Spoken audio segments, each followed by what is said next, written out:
परीक्षित जी सबसे प्रेम महाराज दशरथ कौन सी पत्नी को करते थे बताओ?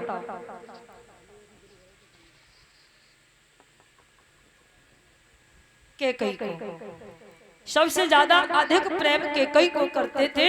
केकई के हाथ में वो पत्र दिया और कहा कि लो ले जाओ, सारी अयोध्या में ये पत्र पहुंचा दो, जो कोई भी इसको पूरा करेगा उसे मोहमांगा इनाम दे दिया जाएगा। महाराज केकई सबकी गोदी में वो पत्र डालती हैं, लेकिन सब खोल के देखते पूरा नहीं कोई कर पाया।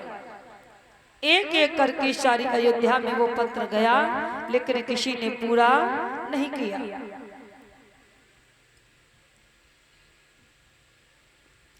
जब ये पूरा नहीं हुआ, श्री सुखदेव जी कहने लगे हैं कि हे राजन परीक्षित,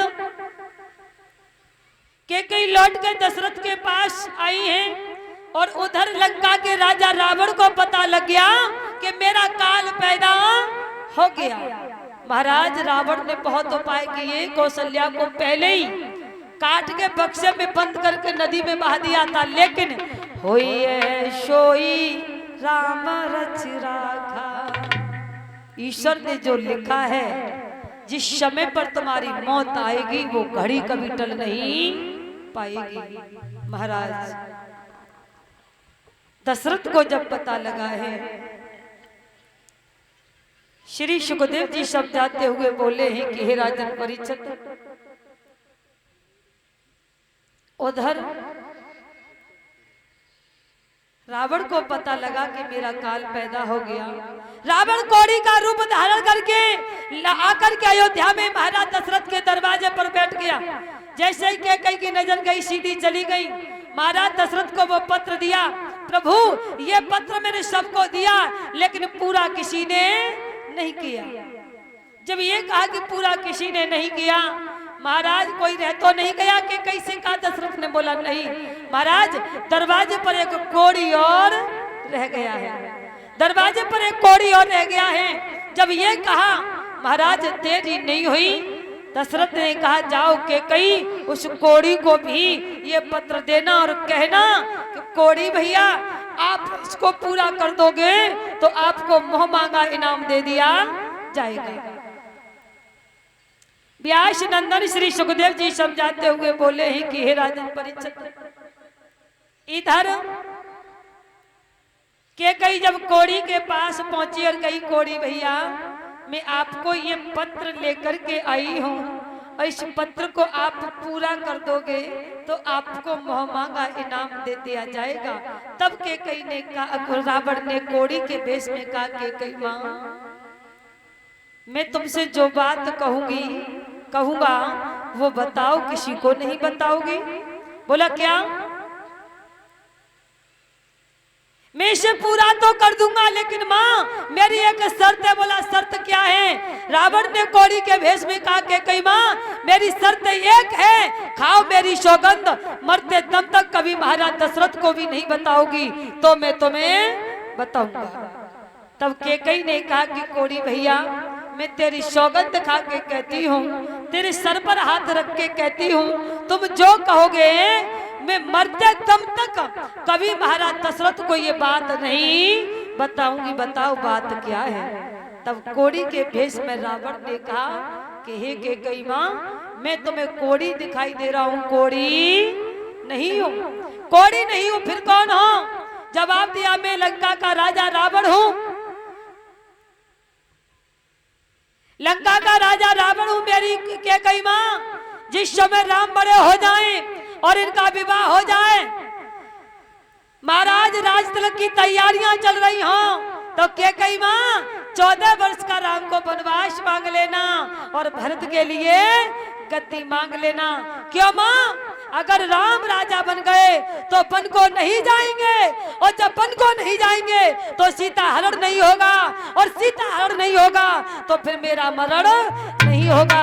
मैं राक्षस योनि भोगता रहूंगा, मैं राक्षस योनि भोगता रहूंगा। इसलिए माँ केवल मेरी आपसे हाथ जोड़ करके निवेदन है, केवल राम के लिए 14 वर्ष का वनवास जरूर मांग लेना।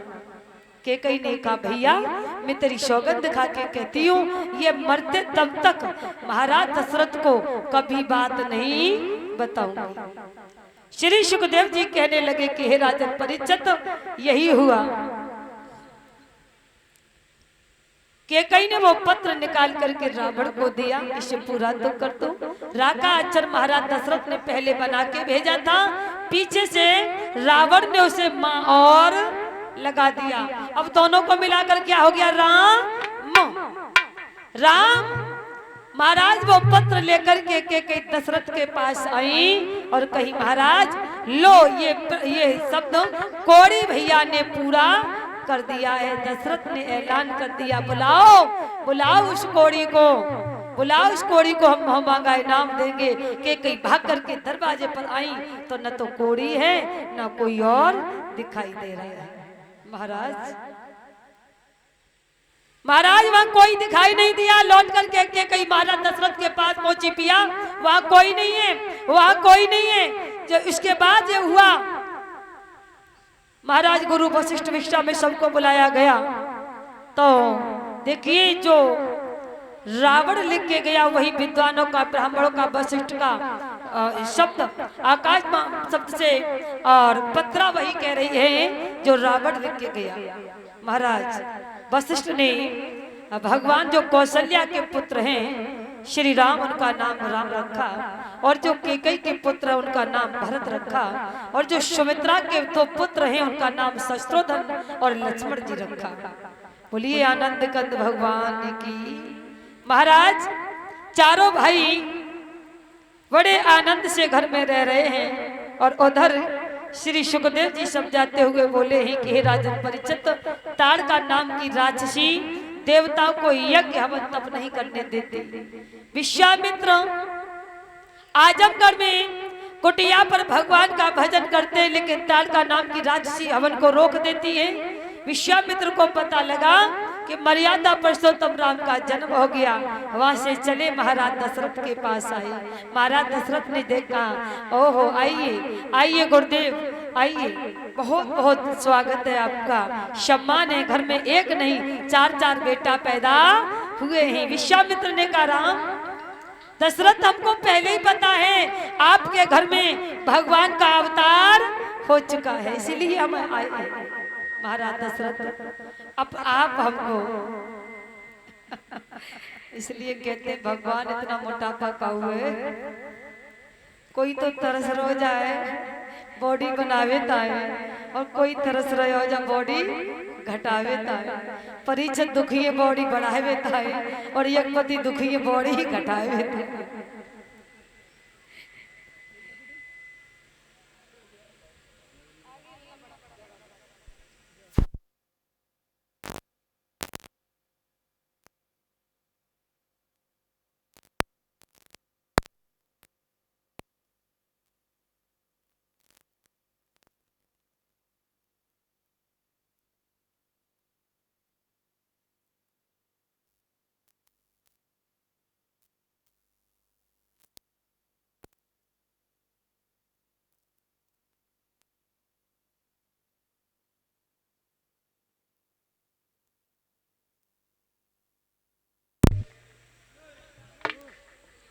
बोलिए आनंद कंद भगवान का कंद,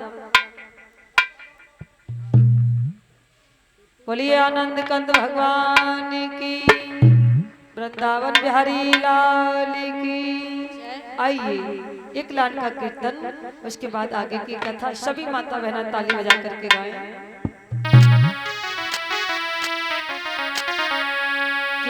चलो रे मन वृंदावन में